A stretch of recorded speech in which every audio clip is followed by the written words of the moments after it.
Bonjour, moi c'est Thierry, et aussi bizarre que ça paraisse, aujourd'hui il y a un petit rayon de soleil, je suis en Normandie et il fait beau, il pleut pas. Donc aujourd'hui j'aimerais tout simplement vous parler d'astuces d'aménagement et pas de gadgets que l'on trouve partout sur internet, Instagram, Facebook, enfin, et j'en passe. Donc à tout de suite.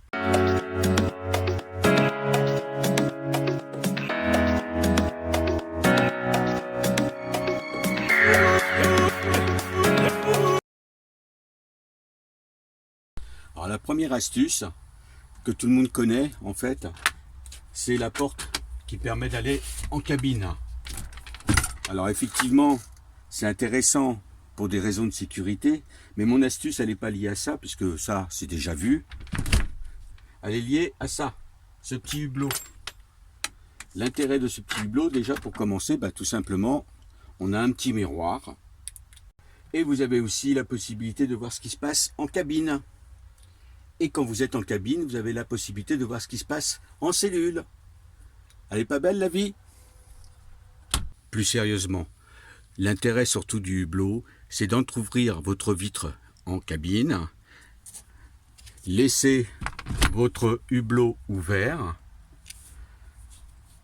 et en fait, vous avez une aération supplémentaire au lanterneau, à l'aération haute, sachant que il y a quand même une aération basse. Là, on va parler maintenant de la deuxième astuce. Pour la deuxième astuce, c'est sympa d'avoir des cachettes dans un fourgon. Vous partez rapidement, vous avez besoin de... vous êtes même en camping, vous laissez votre fenêtre ouverte ou votre porte ouverte, latérale. Et bon, mais il ne faut pas laisser les choses à la vue, c'est pas possible, il ne faut pas tenter les gens, ça sert à rien. Donc il est intéressant d'avoir une cachette dans le fourgon. Une cachette pas évidente à trouver tout de suite. C'est sûr qu'une fouille approfondie du fourgon, la cachette, on la trouvera. Mais bon, c'est bien d'en avoir au moins une. En tout cas, j'en ai pas qu'une, j'en ai plusieurs. Sinon, je vous partagerai pas celle-ci. C'est pas dans mon intérêt de vous dire où sont toutes mes cachettes. Surtout si cette vidéo se retrouve sur les réseaux sociaux. C'est vraiment trop simple pour les voleurs. Donc je vous en fais partager une. Après, à vous d'imaginer les autres. Donc je ne sais pas si vous voyez bien, mais là on a un beau tableau. Et c'est moi qui l'ai fait en plus. On peut tout simplement l'ouvrir. Il y aurait pu avoir une niche derrière, mais non, ce que vous avez, c'est une pochette. Et dans cette pochette, on peut mettre sans problème un téléphone, une tablette, on peut mettre des papiers, sans que ça soit visible et sans que ça fasse une bosse dans le tableau, enfin qu'on puisse voir qu'il y a quelque chose. Donc ça, c'était ma deuxième astuce, à savoir que j'aurais pu tout simplement faire une niche, ça aurait été aussi intéressant, mais je ne l'ai pas fait. Mais effectivement, ça aurait été une très bonne idée, ça aurait permis d'avoir plus de profondeur et puis de mettre plus de choses. Donc, le système de fermeture est de toute façon très très simple. Un petit aimant à l'intérieur du tableau, un aimant sur le mur et clic. La troisième astuce, c'est celle dont je suis le plus fier. Un petit meuble de cuisine, c'est très sympa, mais les rangements sont comptés. Et quand vous avez un camping-gaz, clairement, ça prend de la place. Donc, même si vous avez des tiroirs qui sont suffisamment grands et spacieux, un camping-gaz, ça prend tout de même de la place. Donc, ma solution à moi, tout simplement, c'est d'ajouter un petit meuble accroché, comme vous voyez, tout simplement avec une équerre pliable. Et ce meuble-là contient le camping-gaz, tout bêtement. Mais par contre, il y a plusieurs astuces dans le même meuble. Un petit crochet, on enlève, on soulève,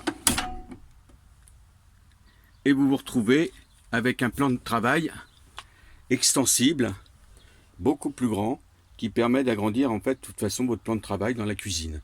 Ce qui ne vous empêche pas tout de même le passage. Et on ne va pas s'arrêter là, on ne s'arrête pas là, on enlève le crochet ici. J'ai un autre crochet de l'autre côté. On enlève la planche qui est sur le dessus. On la dépose sur le bout. Et là, on se retrouve, pour les jours de pluie en Normandie, bien sûr, on se retrouve avec un plan de travail méga, tout simplement. Ça fait pratiquement toute la longueur de la cellule. Il n'est pas du tout utile de déplacer le camping-gaz. On peut tout simplement faire sa cuisine directement dans le meuble, sachant qu'il y a quand même une protection métallique qui permet d'éviter d'abîmer le bois ou foutre le feu au camion tout bêtement.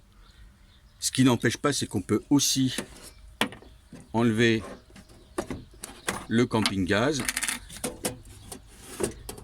et le déposer soit à l'extérieur, soit dans le camion.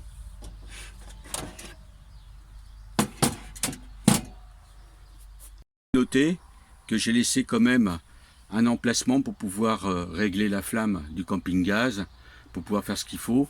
À savoir aussi que j'ai prévu les aérations pour le camping-gaz. Aération qu'on retrouve aussi sur le côté extérieur. Petit détail sur le système d'éclairage et sur la fixation. Eh bien les vadrouilleurs, j'espère que ce petit moment vous a plu. Le but c'était de vous faire partager quelques petites astuces qu'on ne voit pas ailleurs, enfin que j'ai pas vu moi personnellement ailleurs. Si vous avez vu quelque chose qui s'en rapproche ou qui est, je veux bien que vous le mettiez en commentaire. Si je peux améliorer ce que j'ai fait, pourquoi pas. Et puis si vous avez des petites questions, n'hésitez pas en commentaire à mettre, à liker, à faire ce que vous voulez pour faire fonctionner les algorithmes dans YouTube. Bon, le but c'est de partager un truc, hein, c'est pas non plus voilà. Passez toujours de bonnes journées, vadrouillez bien et à plus sur les routes.